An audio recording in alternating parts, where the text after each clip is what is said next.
kita akan pertanyakan kepada bapak pengacara ini ya. Biar mereka lah yang menjelaskan karena mereka lah yang kompeten dalam hal itu. Gimana tadi Pak? Jadi memang tuntutan jaksa itu sudah kita duga dari awal. Mulai dari Barreskrim Polri sudah kita duga.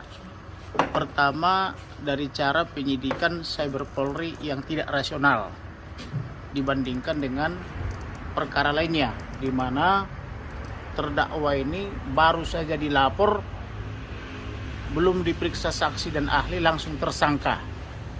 Kemudian dari awal tidak boleh didampingi pengacara. Yang ketiga diumumkan kena COVID padahal tidak kena COVID. Yang berikutnya sudah tersedia 15 orang pengacara tapi karena disukan COVID tidak boleh didampingi pengacara. Yang berikutnya disiksa dan dipaksa makan tai atau makan feses di rutan Barreskrim Polri. Kemudian walau sudah disiksa, sudah menderita sakit, tidak boleh diobati. Dari situ sudah terlihat betapa bencinya orang ini sehingga tidak rasional dalam menegakkan hukum. Kemudian diganti pasalnya. Pasal yang dilaporkan adalah 156 KUHP, junto 156A huruf A KUHP diganti menjadi pasal 14 ayat 1 dan 2 Undang-Undang Nomor 1 Tahun 46 tentang Peraturan Hukum Pidana. Itu diganti oleh JPU. Saya menangani perkara Yahya Waloni tidak diganti pasal. Apa yang dilaporkan itu juga pasal yang dipakai sampai selesai. Kemudian ketika sampai ke persidangan ini juga tindakan mereka itu dari awal sangat kelihatan betapa bencinya. Sehingga dalam melihat perkara ini mereka tidak bisa objektif. Contohlah misalnya hal yang sederhana. Hal-hal yang meringankan. Kata jaksa Tanjung tadi, kepala jaksanya itu atau kepala yang JPU-nya itu, tidak ada hal yang meringankan. Ini sangat tidak adil. Makanya ada surah Al-Maidah 8 yang mengatakan jangan karena kebencianmu terhadap satu kaum jadi hilang keadilanmu, kan begitu, kurang lebih begitu substansinya, menjadi tidak berlaku adil. Ini kece ini belum pernah dipidana. Namanya orang belum pernah dipidana atau belum pernah dihukum, itu hal yang meringankan. Betul. Yang pertama. Yang kedua, dia ini korban pengusiran dari kampung halamannya 20 tahun lalu, tepatnya tahun 2002. Itu hal yang meringankan. Bagaimana dia terusir dari kampung halamannya karena membela omnya Pak Kiling karena imannya.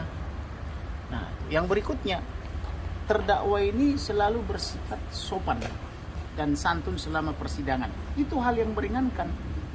Tidak bisa dipungkiri, kesopanan dalam persidangan itu hal yang meringankan. Yang berikutnya, sebagai adat ketimuran, tanpa melakukan kesalahan, biasa itu orang timur meminta maaf. Misalnya kita lewat dari satu gang rumah, misalnya melewati kerumunan, maaf ya saya lewat. Siapa namanya? Pak Kece juga, dia karena merasa akibat sikap dan tindakannya orang tersinggung, dia juga sudah meminta maaf. Bahkan dimaafkan langsung oleh Ketua MUI, Pak Kolil Nafis, dimaafkan juga oleh Kiai Haji yang dari Bogor, Enjainuddin, kemudian demikian juga oleh Kiai Haji Otong.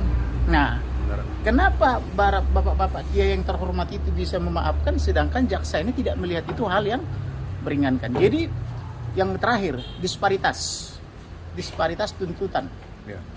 Tidak ada tuntutan seperti ini dipakai oleh jaksa ini untuk tersangka terdakwa lainnya sampai 10 tahun.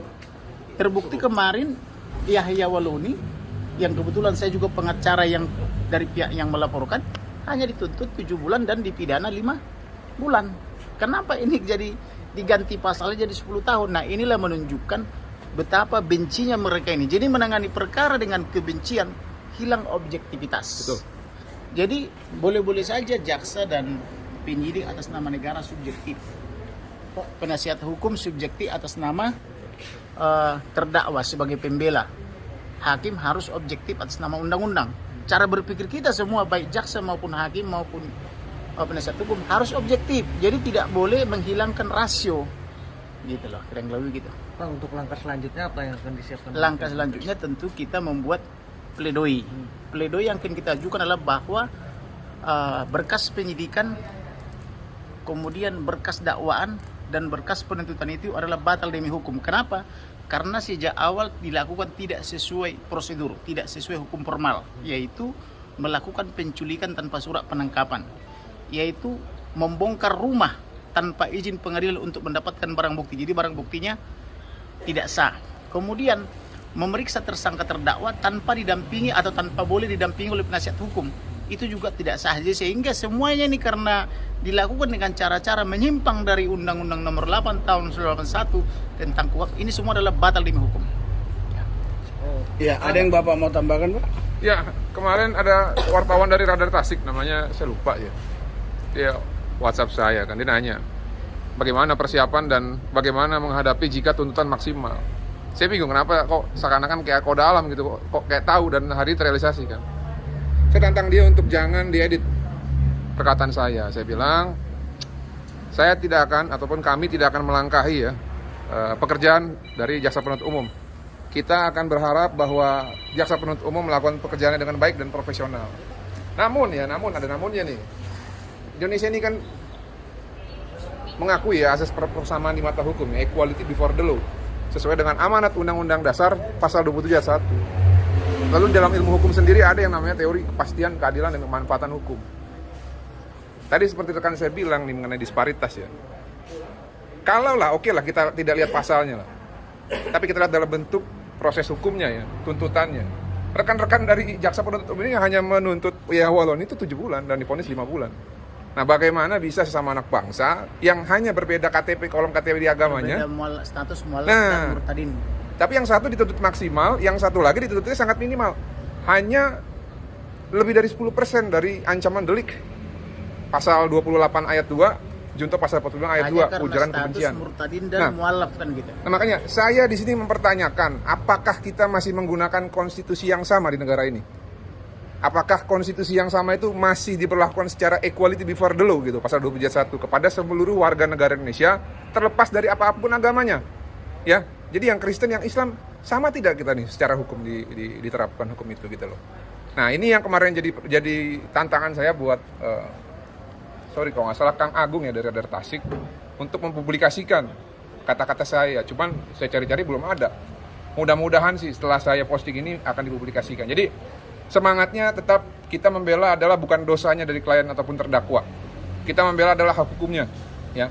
Namun kita menuntut keadilan persamaan di mata hukum di negara ini. Kalau enggak, ya nanti masyarakat sendiri yang menilai. Karena ini akan jadi presiden buruk, ya. Terlepas dari itu memang hak mereka, hak JPU untuk menuntut, tapi ini akan jadi presiden buruk. Itu mungkin dari saya. Terima kasih. Ada yang ditambahin, Pak? Mungkin dari saya pribadi melihat tadi tuntutan dari majelis hakim tuntutan dari jaksa penuntut umum bahwa sangat disayangkan. Dalam artinya secara subjektif mereka karena kebencian, betul yang tadi rekan saya sampaikan. Namun perlu saya sampaikan juga, tadi waktu istirahat saya sempat berbincang juga dengan klien kami, Bapak KC. Beliau mengatakan apapun tuntutan yang akan dijatuhkan kepada saya terima dengan ikhlas dan lapang dada. Karena saya hanya membela keyakinan saya dan saya berharap toleransi di negara ini dan juga penerapan hukum yang seadil-adilnya ataupun equality before the law itu betul diterapkan, tidak hanya untuk diucapkan. Itu dari beliau. Jadi apapun nanti vonisnya dari majelis hakim, kami tidak ingin mendahului apa yang akan menjadi vonis majelis hakim. Tentunya dari mulai tuntutan hari ini beliau sudah mengatakan ikhlas dan beliau juga menyampaikan permohonan maaf sekali lagi yang sebesar-besarnya apabila ada saudara-saudara yang dari muslim merasa tersinggung atas pembelaan keyakinan dari Bapak Muhammad KC. Itu adalah reaksi yang dia sampaikan berulang-ulang di YouTube-nya, karena banyak sekali di luaran yang selalu menyinggung-nyinggung juga keyakinannya. Ya, tadi juga sampaikan oleh rekan saya Bang Kamarudin bahwa beliau juga tahun 2022 itu diusir. Dan beliau tadi juga sampaikan bahwa saksi-saksi juga ketika proses pembentukan KTP misalnya kayak nama Usman menjadi Sunet, nah itu juga kita pertanyakan. Nah, ini tadi kan sempat dipermasalahkan banyak terkait KTP tersebut. Menurut klien kami bahwa saya melakukan atau mengganti nama di KTP itu sesuai prosedur apa yang form disediakan oleh pemerintah. Kalau memang ini akan dijadikan tolak ukur ke depan, beliau setuju dan itu sangat baik. Ini tuh betul-betul harus dibenahi dari bawah. Jangan cuma hanya kata-kata.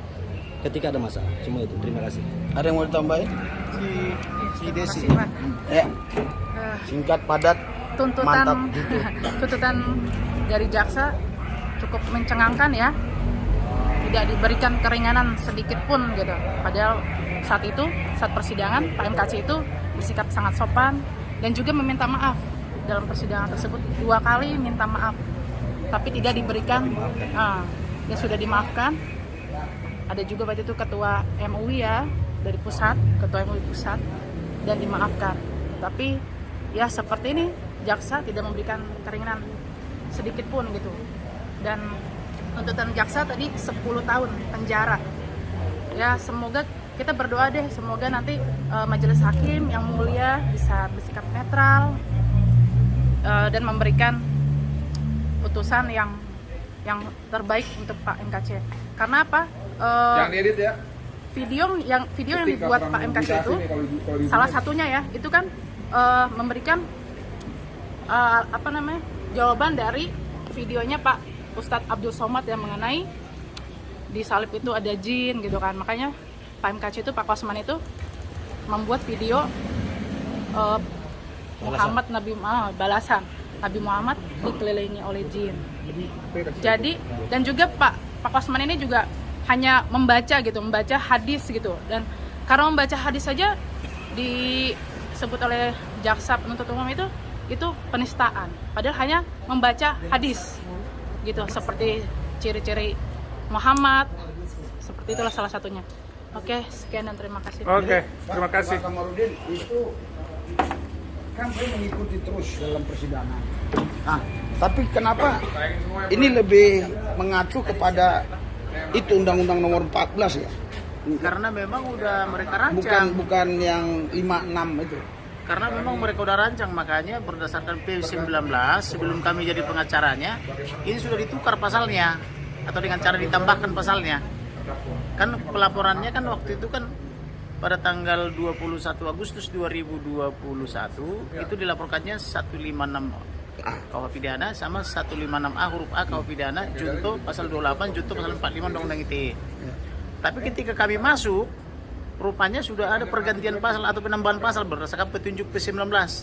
Padahal petunjuk P19 itu harusnya adalah petunjuk untuk pasal yang sudah ditersangkakan supaya dibuat cermat, jelas dan lengkap, bukan mengganti pasal. Nah, begitu kami masuk jadi pengacaranya, ini sudah dirancang ini pasal 14 ayat 1 dan 2 karena jaksa bersama polisi mengganti pasalnya. Jadi bukan pasal yang dilaporkan.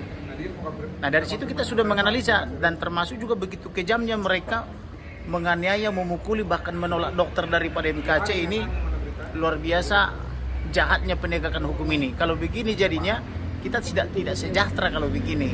Ini yang saya sebut kemarin-kemarin itu, kalau begini keadaannya, maka Indonesia ini sulit dipertahankan keutuhannya kalau penegak hukum tidak adil, karena terjadi disparitas yang sangat tinggi.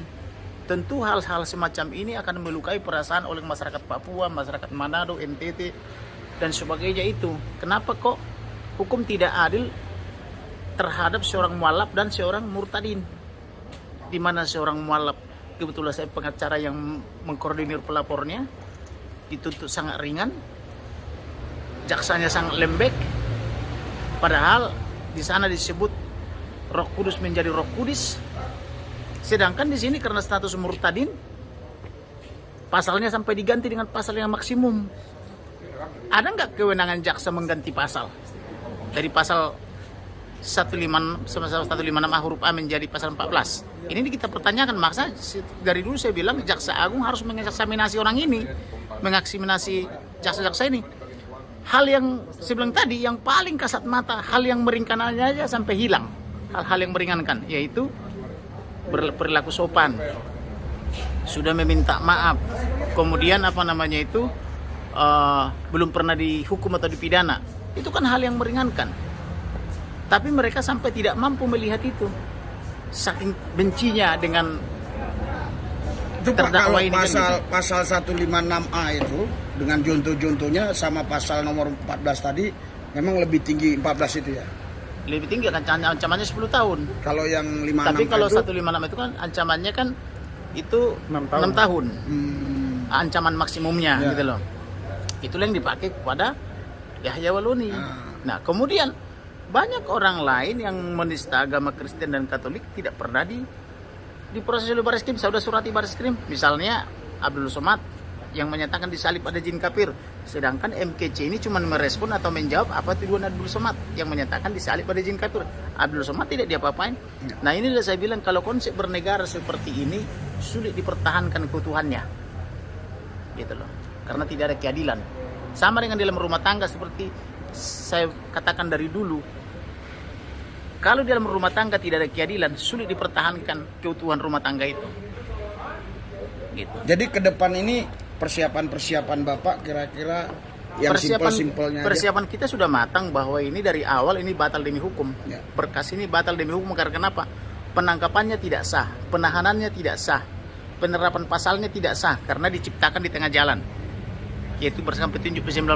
Kemudian pengumpulan barang buktinya tidak sah karena rumahnya didobrak sebelum surat panggilan atau sebelum surat penyidikan dikeluarkan kepada MKC. Jadi rumahnya dulu didobrak, diambil barang buktinya tanpa izin ketua pengadilan. Ini kan tidak sah. Apa bedanya dengan merampok? Jadi intinya semua tuntutan jaksa Tidak itu sah. tidak sah. Tidak sah. Karena dari awalnya Karena dari proses pertama penangkapan tidak sah yang dilakukan oleh penculikan. Ya. Setelah diculik baru dikeluarkan surat penangkapan. ya. Kemudian pasal yang dituntutkan tadi tidak sah karena itu pasal yang ditambahkan di tengah jalan. Tidak ada di laporan awal itu. Kemudian barang buktinya diperoleh secara tidak sah karena membongkar rumah kaca tanpa izin Ketua Pengadilan Negeri Badung Bali. Ya. Kemudian hak-hak tersangka terdakwa tidak pernah dipenuhi, semua dilanggar. Ya. Nah, jadi kalau barbar juga penyidikannya sama penuntutannya, lah untuk apa negara hukum? Jadi pengacara tentu harus Pengacara melihat ini semuanya tidak sah. Ya, jadi kalau tidak sah berarti pengacara Batal demi hukum. bukan minta meringankan, batal Batal demi hukum. Berarti bebas. Iya, bebas Harusnya dong. begitu. Karena namanya batal demi hukum, kan Batal tidak demi sah. hukum. Tidak ada dasar hukumnya, Ya. tidak ada legal standingnya bagi jaksa. Ya. Gitu. Oh, Ya. ya.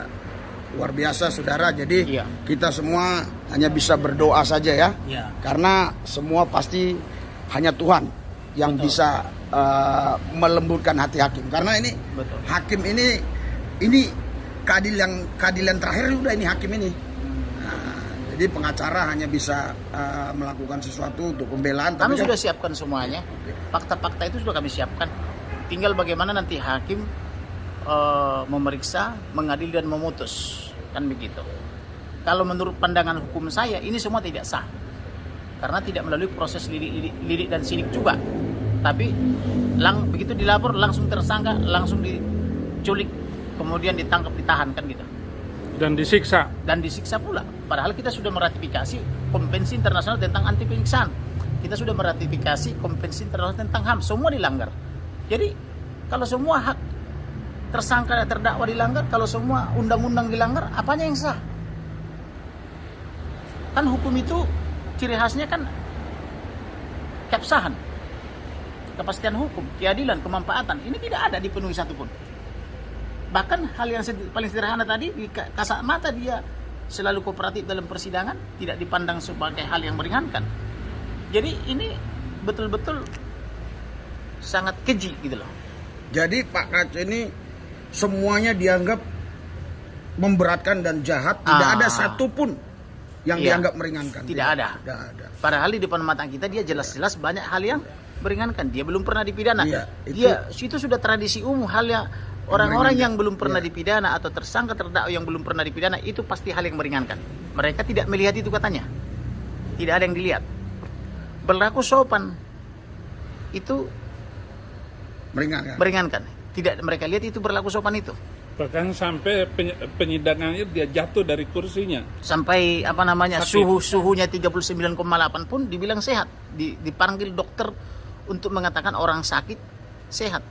Gulanya 600 pun dibilang sehat. Nah, makanya saya bilang dari awal ini benar-benar pasal kebencian atau persidangan kebencian gitu loh. Tapi ini hanya ini aja lah ya. Ini bicara keyakinan. Bapak yakin nggak ini hakim ini masih punya belas kasihan gitu?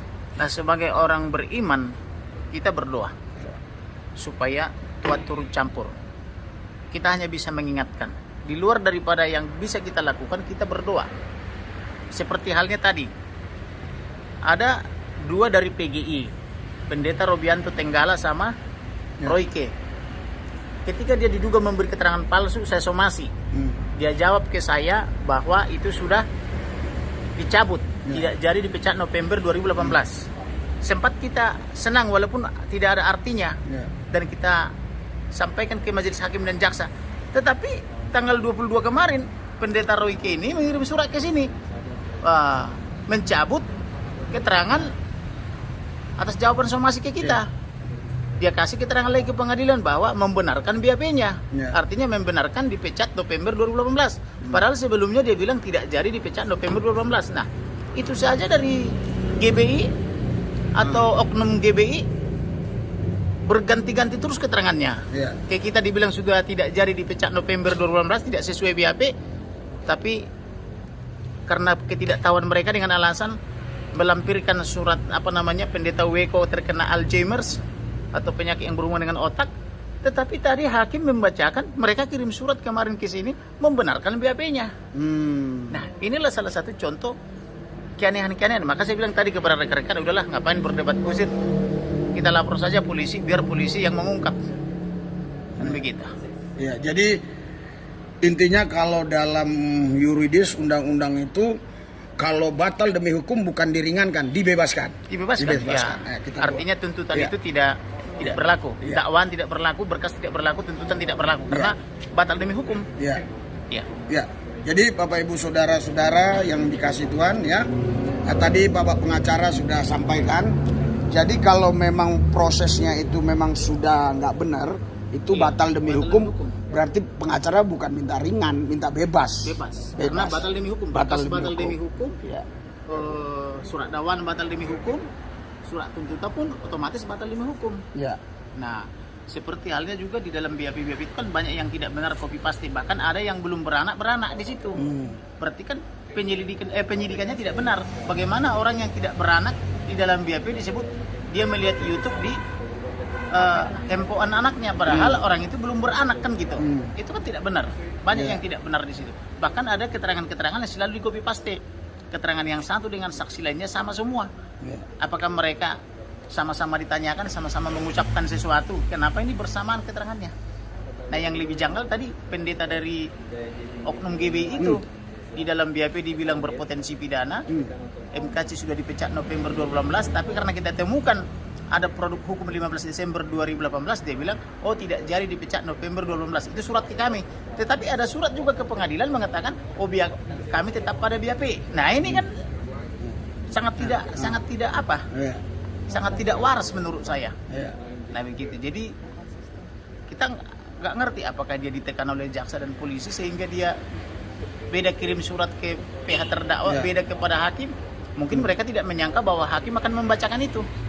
Ternyata hakim tadi membacakan, oh kami dapat surat dari Pendeta Robianto Tenggala dan Royke yang menyatakan mereka keterangannya tetap pada BAP.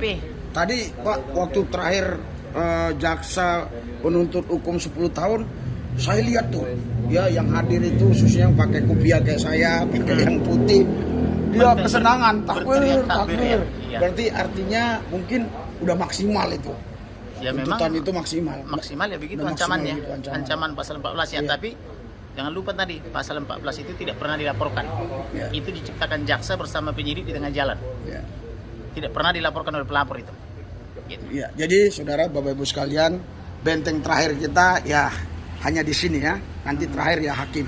Tapi tetap kita doakan pengacara ini supaya tetap punya hikmat dari Tuhan ya untuk bagaimana, dan kita doakan juga itu hakim supaya lembut hatinya. Jadi jangan ada karena unsur kesal, geram, yang lain-lain ya. Tapi betul-betul dia memutuskan itu dengan objektif. Ya kalau mau adil sebetulnya jaksa ini jangan yang beragama Islam, jangan beragama Hindu atau Buddha, atau digabung-gabung lah. Atau hakim atau beragama apalah misalnya Konghucu.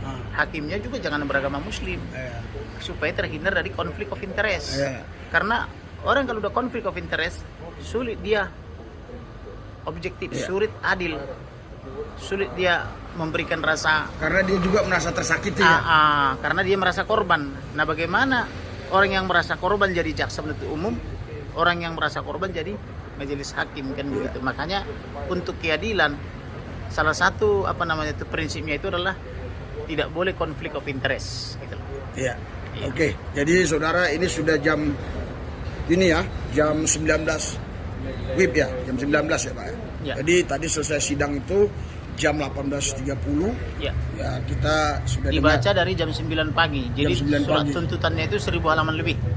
1000 Jadi halaman lebih. surat dakwaannya itu 385 halaman, surat tuntutannya jauh lebih tebal lagi gitu loh. Diulas lagi semuanya itu. Biasanya baca surat tuntutan itu sebentar saja ya. 10 menit sampai 30 menit, bahkan ada yang cuma 5 menit. Ya. Itu kan cuman pasal yang dituntut dianalisa berdasarkan fakta-fakta persidangan, kemudian disimpulkan biasanya gitu. Ini diulas lagi nih semuanya. Begitu. Iya. Jangan capek. Iya, begitu. Biar Jadi seru. surat tuntutannya tadi tuh beberapa hari yang lalu saya sudah dapat bocoran. Oh, ini surat tuntutannya kurang lebih 1000 halaman loh. Kok banyak kali saya bilang. Maka saya umumkan di grup kami surat tuntutannya kurang lebih 1000 halaman. Sebenarnya saya sudah dapat bocoran kemarin Gitu ya. bahwa itu kurang lebih 1000 halaman. Jadi ini kita mengandai-andai aja Pak. Kita orang yang awam ini. Bisa nggak jaksa itu terus besok menyesal dan tuntutan kami kurangi, bisa nggak? Bisa saja pada saat ini kan rekusitor atau tuntutan. Pada saat nader rekusitor atau pada saat kalau istilah perdata itu pada saat replik. Oh, masih bisa. Bisa sebetulnya. Gitu. Ya kalau bisa kita doakan, kalau nggak bisa lagi ya gitu. Nah, kalau hakim kan memang dia yang punya hak ini. Ya kan? Maksudnya memutuskannya otoritas kan. untuk mengadili, memeriksa dan memutus gitu. Kita doakan Pada hakim. Ya, kami bersyukur karena kami sudah mendengar keterangan dari Bapak Komarudin sebagai penasihat hukum yang begitu setia. Tuhan, kami sudah dengar, kami tahu sekarang. Ternyata jaksa pun bisa.